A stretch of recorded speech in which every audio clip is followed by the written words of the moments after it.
Hello everyone. तो basically ये project management principles and practices का जो टॉपिक है फॉर CSIR SO एग्ज़ाम। तो इसकी मैं सिलेबस देख रहा था तो मुझे एक चीज़ लगा कि once I have written mains of engineering services exam जो कि कंडक्ट कराया था UPSC के द्वारा। तो उसमें मैंने एक पेपर पढ़ा था, उसके प्रीलिम्स के पेपर में एक आता था प्रोजेक्ट मैनेजमेंट एंड प्रैक्टिसेस करके। ठीक है, तो हालांकि वो बहुत ज़्यादा एक्सटेंडेड वे में था, उसमें बहुत सारी चीज़ें पढ़नी होती थी। किसी प्रोजेक्ट को आप किस तरीके से सेलेक्ट करोगे, प्रोजेक्ट के लिए टीम किस तरीके से क्रिएट करोगे, मैनेजमेंट का रोल क्या होगा, मैनेजमेंट में जो भी इन्वेंटरी मैनेजमेंट किस तरीके से होगा, फिर किस तरीके से प्रॉफिटेबिलिटी पे काम करेंगे, किस तरीके से ब्रेक इवन पॉइंट पे काम करेंगे, किस तरीके से चीज़ों की मैनेजमेंट होगी, कैसे हम लोग प्रोजेक्ट को डिसाइड करेंगे, किस तरीके से प्रोजेक्ट को और आगे की तरफ बढ़ाएंगे। बहुत सारा काम होता है। जैसे अगर एक प्रोजेक्ट की बात कर लें तो नॉर्मली अगर हमें मान लो कि एक प्लॉट बनाना है, ठीक है, मान लो आपको एक बिल्डिंग खड़ी करनी है, कोई भी एक बिल्डिंग कंस्ट्रक्शन कंपनी है, उसमें आपको एक बिल्डिंग खड़ी करनी है। तो पहले करो क्या, आप डायरेक्टली कोई भी जाकर के ज़मीन तो नहीं ले लेगा, उस ज़मीन की लोकेशन को चेक करना किया जाएगा। पहले तो एनालिसिस होगा, एनालिसिस के साथ आपको पूरी अच्छे तरीके से प्लान करना होगा कि हाँ ठीक है, एनालाइज करना होगा कि ये जगह अगर मैं यहाँ पे ये प्रोजेक्ट लेता हूँ तो अगर मान लो इससे मेरी प्रॉफिटेबिलिटी क्या बनती है, चीज़ों को हम किस तरीके से आगे बढ़ाएंगे। यहाँ पे अगर मैं बनाता हूँ कोई एक बिल्डिंग, मान लो 5 फ्लोर की बिल्डिंग, 4 फ्लोर की बिल्डिंग, जो भी गवर्नमेंट के द्वारा अलाउड है, उसमें क्या क्या इशूज आ सकते हैं। जैसे मान लो कि आप वो बिल्डिंग बना रहे हो तो आपको एक पेड़ को कट करना पड़ेगा वहाँ पे, क्योंकि उस पीस ऑफ लैंड पे एक पेड़ है, तो आपको उसको कट करना पड़ेगा। फिर आपको मान लो दिल्ली में हो तो DDA वालों से बात करना होगा, फॉरेस्ट वालों से बात करना होगा। बहुत तरीके की चीज़ें होती हैं जो कि आपको क्लियरेंस लेना पड़ेगा। ठीक है, तो आखिर ये करना है तो ये आपकी प्लानिंग पार्ट में होगी। एक बात समझ लेना, कोई भी प्रोजेक्ट आप स्टार्ट करने जा रहे हो, इरिस्पेक्टिव वो फिनेंशियल प्रोजेक्ट है, इरिस्पेक्टिव वो अपनी लाइफ के लिए कर रहे हो, लेकिन planning part is the most expensive part. अगर आप प्लानिंग खराब है आपकी तो आप समझ लो उसको नहीं कर पाओगे, ये तो 100% फैक्ट है। प्लानिंग में अगर आपके एरर है तो कहीं ना कहीं जाके स्ट्रक आउट होगे, कहीं ना कहीं आप लॉस में जाओगे। लॉस सिर्फ और सिर्फ इकोनॉमिकल लॉस की बात नहीं कर रहा हूँ, बहुत सारी चीज़ों की लॉस होती है, वो आपको फेस करना पड़ सकता है। जब तक आपकी प्लानिंग सबसे स्ट्रांग होनी चाहिए। जैसे बहुत बड़ी बड़ी कंपनियां हैं जो बहुत काफ़ी अच्छे लेवल पे हैं, तो वो प्लानिंग पार्ट में बहुत ज़्यादा ज़बरदस्त पैसा खर्च करती हैं। जैसे मान लो कि अगर मुझे जैसे मान लो कि मेरे पे मालदीव्स का केस ले लेता हूँ, ठीक है ना। अभी क्या था, जैसे ये मेक माई ट्रिप का देख लो, एकाएक उनके शेयर बहुत ज़्यादा ऊपर चल जाने लगे, ठीक है, वो काफ़ी प्रॉफिट मानने लगे, लोग उसको सर्च ज़्यादा करने लगे। ठीक है, तो अभी मैं क्या कर सकता हूँ, प्लानिंग के पार्ट में मैं ये कर सकता हूँ ना, लक्षद्वीप अगर जाओगे तो 50% ऑफ, 90% ऑफ, ऐसे भी तो दे सकते हैं। ठीक है, तो चीज़ों को आप बेनिफिट कैसे उठाओगे, प्लानिंग का प्रोसेस ही होता है। अब ये मालदीवियंस वाला जो इशू है वो अभी नहीं आया या पहले नहीं आया, ये कभी भी हो सकता है, तो वो उसको भी आपको कंसीडर करना है। तो प्लानिंग का पार्ट सिर्फ और सिर्फ रनिंग प्रोजेक्ट के लिए नहीं होता है, फ्यूचरिस्टिक मॉडल के लिए भी होता है। फ्यूचरिस्टिक मॉडल मैंने आपको एग्जांपल दे दिया कि फ्यूचर में ये पॉसिबिलिटी हो सकती है कि इस तरीके का काम होगा, है ना।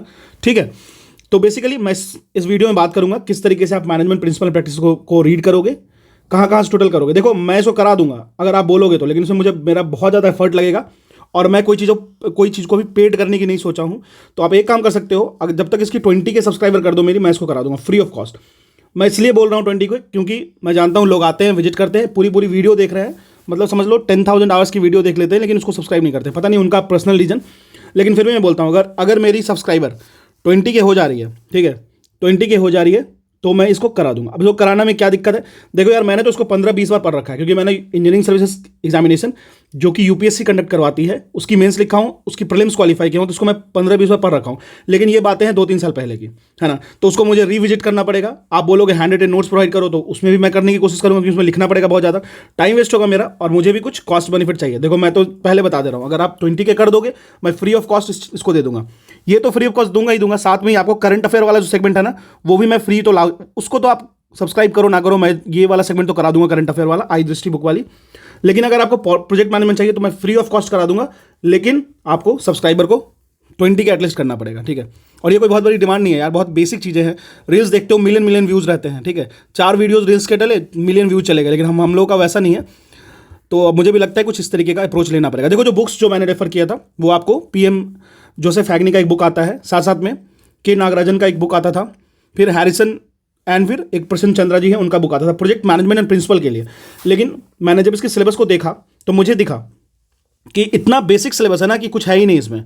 जो मैंने पढ़ा है वो बहुत ही इलोबरेटिव, मतलब उसकी नोट्स भी थी 300 पेजेस की, आप समझ लो। ठीक है, तो इसमें मुझे बहुत ज़्यादा एफर्ट, और जबकि आता था सिर्फ वो मुश्किल से 10 से 12 मार्क्स में इंजीनियरिंग सर्विस एग्जाम में आता था, तो उसके लिए उतना मेहनत करना पड़ा था। तो मैं बताता हूँ कि जब इस पूरे टॉपिक को देखा तो मुझे लगा कि जो पार्ट है ना सिलेबस का, बहुत ही हॉलो पार्ट है, उसमें कुछ है नहीं परेशान होने का। ठीक है, जैसे अगर हम लोग बात करें तो first topic principle of management, एक बार मैं आपको सिलेबस बता देता हूँ। उसमें मैनेजमेंट की प्रिंसिपल की बात करेंगे तो सबसे पहले आपको प्लानिंग सोचना पड़ेगा, फिर आपको ऑर्गेनाइज होना पड़ेगा, फिर डायरेक्ट करना पड़ेगा, फिर कंट्रोल करना पड़ेगा। देखो कंट्रोल कहने का क्या मतलब होता है, अगर आप कोई फ्यूचरिस्टिक मॉडल प्रोजेक्ट लेके चल रहे हो, कोई भी प्रोजेक्ट मैनेजमेंट कर रहे हो, तो आपको कंट्रोल बहुत चीज़ों का होना चाहिए। फिनेंशियल कंट्रोल होना चाहिए, ठीक है, इमोशनल कंट्रोल होना चाहिए। आप बोलोगे इमोशन का क्या लेना देना है, इससे बहुत ज़्यादा लेना देना है। कभी कभी क्या होता है इमोशन में आगे, जैसे कुछ दिन पहले मैं पढ़ रहा था कि एक कोई CEO थे, उनको कोविड-19 में 25 मिलियन का डोनेशन देना था, ठीक है, $25 मिलियन का, तो उन्होंने गलती से ज़्यादा इमोशन में आगे $250 मिलियन कर दिए, ठीक है। तो वो कहे कि ये काफ़ी बहुत बड़ा लॉस था।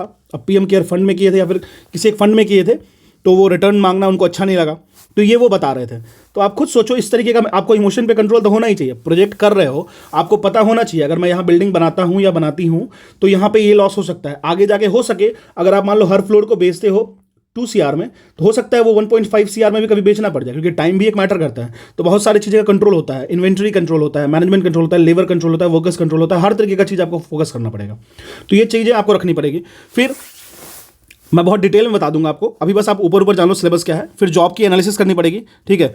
जॉब हमें, ठीक है, आपने प्लानिंग पार्ट कर लिया, दिमाग में प्लानिंग कर लिया, अच्छे तरीके से ले लिया, लेकिन एनालिसिस तो चाहिए। एनालिस्ट किस लिए होते हैं किसी भी कंपनी में? मान लो जैसे कि मान लो जॉन डीरे कंपनी है, उसमें एनालिस्ट है। जॉब एनालिस्ट को पे किया आता है, समझ लो आप $1,00,000। आप इतना समझ लो कि मैनेजमेंट में प्लानिंग पोजीशन और एनालिसिस का पोजीशन वो ज़्यादा पेड होते हैं इरेस्पेक्टिव जो प्रोजेक्ट पूरा होता है उसमें। तो आप इस चीज़ का इंपॉर्टेंस समझना। फिर जॉब के डिस्क्रिप्शन हम लोग लेंगे, सारी डिटेल लेंगे, आखिर पोजीशन क्या होगा, इसको बनाने से क्या इंपैक्ट पड़ सकता है, यहाँ से एनवायरनमेंट वाले क्या इशूज़ करेंगे, फिर इस तरीके से MCD वाले क्या करेंगे, बहुत सारी चीज़ें होंगी। फिर जॉब के स्पेसिफिकेशन राइट डाउन करोगे, जॉब को डिज़ाइन करोगे, जॉब चेंज से क्या इफेक्ट पड़ सकता है, ठीक है, रिक्रूटमेंट किस तरीके से किया जाएगा उस प्रोजेक्ट के लिए, कम्युनिकेशन की वेज क्या रहेगी। कम्युनिकेशन कहने का मतलब सिर्फ वर्बल कम्युनिकेशन की बात नहीं हो रही है, बहुत सारी n नंबर्स ऑफ कम्युनिकेशंस होते हैं। फिर लीडरशिप की बात होगी, ठीक है। फिर मोटिवेशन की बात होगी। देखिए मोटिवेशन ये यूट्यूब शॉर्ट्स वाली नहीं, या फिर वो XYZ जो फैकल्टीज़ हैं उनकी मोटिवेशन नहीं, ठीक है। वो आज कुछ बोलेंगे, कल कुछ बोलेंगे, परसों कुछ बोलेंगे। देखो एक चीज़ होता है, एक मैं बातें बताता हूँ आपको। कॉलेज में ना आप देखते होगे कि कोचिंग वाले विजिट करते हैं सेमिनार के लिए, आप कभी देखे होगे, मेरे कॉलेज में आते थे, बहुत सारे आते थे। तो देखो मैंने एक चीज़ देखा ना, वो सेमिनार लेने या मोटिवेट करने नहीं आते, वो ट्रैप करने आते हैं, ठीक है। मैंने मतलब बहुत बहुत क्लोज से ऑब्जर्व किया, बहुत सारे बच्चे ट्रैप भी होते हैं। ट्रैप कहने का मतलब वो आपको ड्रीम दिखाएंगे, ठीक है, ड्रीम्स दिखाएंगे। जैसे एक आप ऐड देखते होगे, अभी कुछ दिन में यूट्यूब के कभी खोलते होगे ना, तो ऐड दिखता होगा कि लोग कहते हैं कि UPSC दुनिया का सबसे वास्ट एग्जाम है। आप ये लाइन सुने होगे, मैं पूरा भरोसा करता हूँ आप ये लाइन सुने होगे। आप एक बात मेरे बताओ, वास्ट एग्जाम क्यों बोला जा रहा है वहाँ पे? क्योंकि वास्ट इसलिए बोला जा रहा है क्योंकि वो आपको सेल करना चाहते हैं।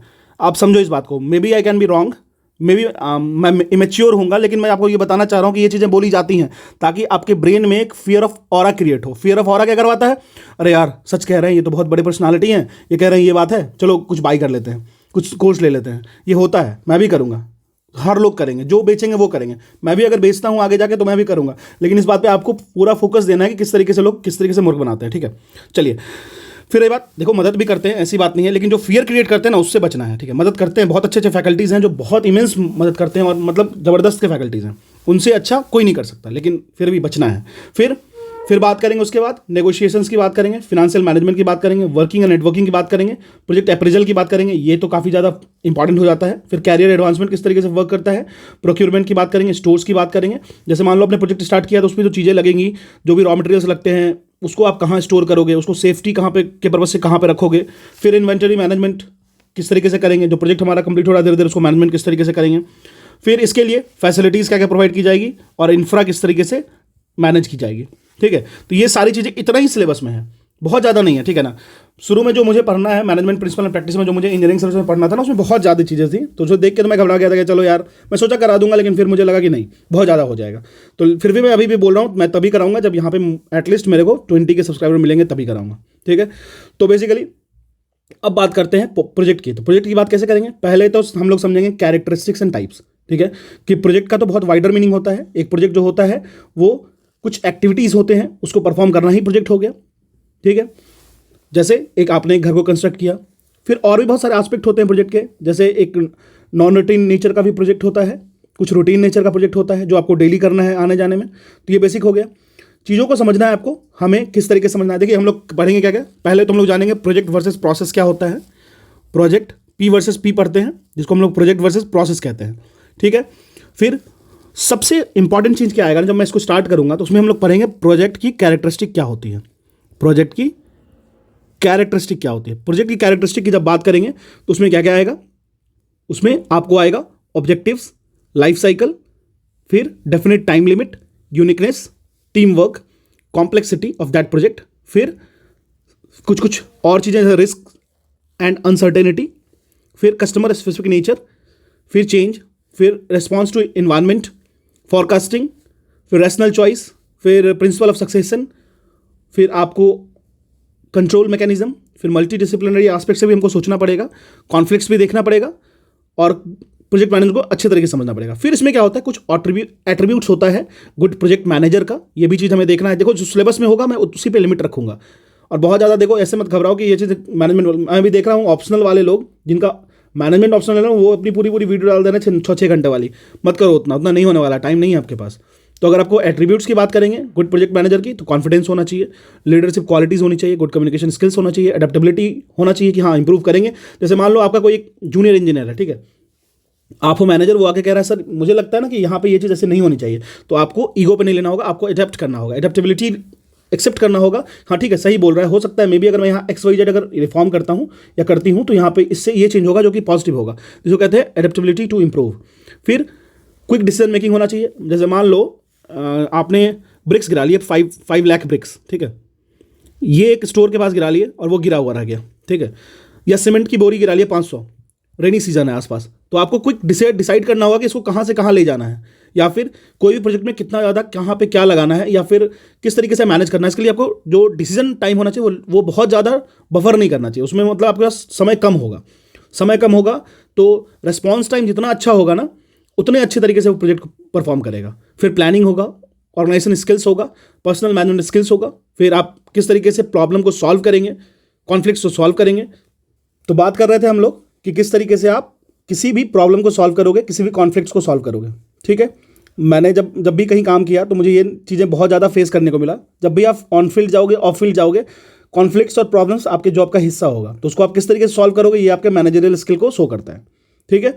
फिर आपकी एनर्जी लेवल हाई होनी चाहिए। आप मरियल जैसा कीजिएगा तो भी आप अपने, अगर आप लीडर हो तो आपको मरियल जैसा नहीं करना होगा, अपने टीम को अगर आप इवन आपको फीवर में भी काम कर रहे हो तो अपने टीम को अपने वैसा एनर्जी आपको शो करना पड़ेगा, ठीक है। फिर सजेशंस लेने आने चाहिए, इस तरीके से आपके पास अवेयरनेस होना चाहिए प्रोजेक्ट का, और फिर फंड्स का भी होना चाहिए दिमाग में।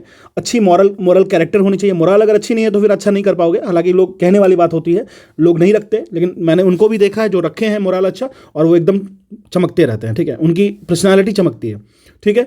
इसी तरीके से आप कैसे डिसीजन लोगे, है ना। तो कुछ हार्ड स्किल और सॉफ्ट स्किल्स होता है किसी भी मैनेजर का। हार्ड स्किल सॉफ्ट स्किल कहने का मतलब, चलो हार्ड स्किल्स की बात कर लेते हैं। अगर हम लोग प्रोजेक्ट मैनेजमेंट बात करें तो जैसे मार्केटिंग होना चाहिए, डाटा एनालिसिस का टर्म आना चाहिए, डिसीजन मेकिंग होना चाहिए, research, budgeting, forecasting, knowledge of project होना चाहिए, ability to make self evaluation होना चाहिए, फिर इफेक्टिव टाइम मैनेजमेंट होना चाहिए, capacity to release current events to the project manager, ये भी होना चाहिए। अभिनव बिंद्रा वाली बात नहीं कर रहा हूँ, ठीक है। अभिनव बिंद्रा ये कौन है? विवेक बिंद्रा, हाँ सॉरी, विवेक बिंद्रा। अभिनव बिंद्रा तो बहुत ही अच्छे प्लेयर हैं, ठीक है।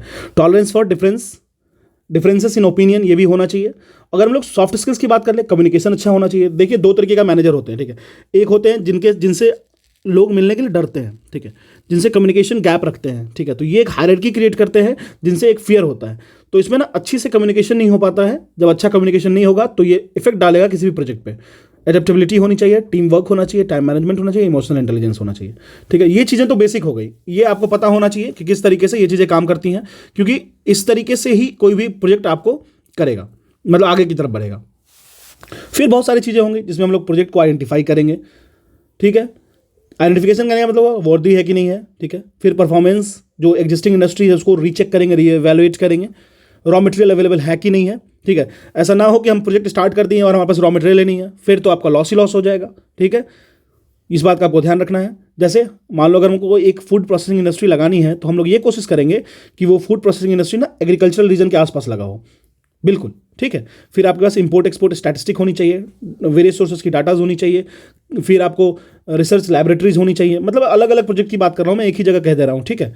फिर एनालिसिस होनी चाहिए इकोनॉमिक एंड सोशल ट्रेंड पे, पॉसिबिलिटी होनी चाहिए किस तरीके से आप उस यूनिट को काम करोगे। फिर ब्रेनस्टॉर्मिंग करना एंड जीरोइंग करना मतलब फाइनल डिसीजन तक पहुंचना, ठीक है।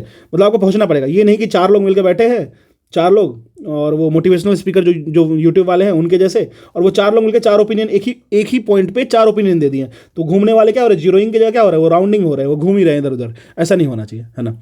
चलिए, तो ये सारी प्रोजेक्ट मैनेजर मैं एक एक चीज़ बता दूंगा, लेकिन मेरी पहली कंडीशन है, आप कहोगे may be this can be harsh कि 20 के क्यों बोल रहे हो ऐसा वैसे, बट ठीक है 20 के तक कर दो, मैं करवा दूंगा। मेरा टाइम लगेगा बहुत ज़्यादा, और ये भी ट्रू है कि ज़रूरी नहीं है मुझे ये पढ़ने का, ठीक है, मतलब मैं आपके लिए ही कराऊंगा, तो उसके लिए मुझे बार्टर सिस्टम वाली पॉलिसी अपनानी पड़ेगी, ठीक है, क्योंकि आप लोग खुद से तो करते नहीं हो। आप सोचो 10,000 आवर्स देख रहे हो एक वीडियोज़ को, मतलब इतना भी जा रहा है, लेकिन उसमें लोग फॉलो नहीं कर रहे हैं, तो ये गलत है। आप पूरा पूरा देख रहे हो फिर भी वेस्ट कर रहे हो ना। चलिए, लोगों को पहुँचाओ यार, लोगों को दो। This is all about project management principle and practices. आप डील करोगे, मैं सॉल्व कर दूंगा आपके लिए, ठीक है। Thank you.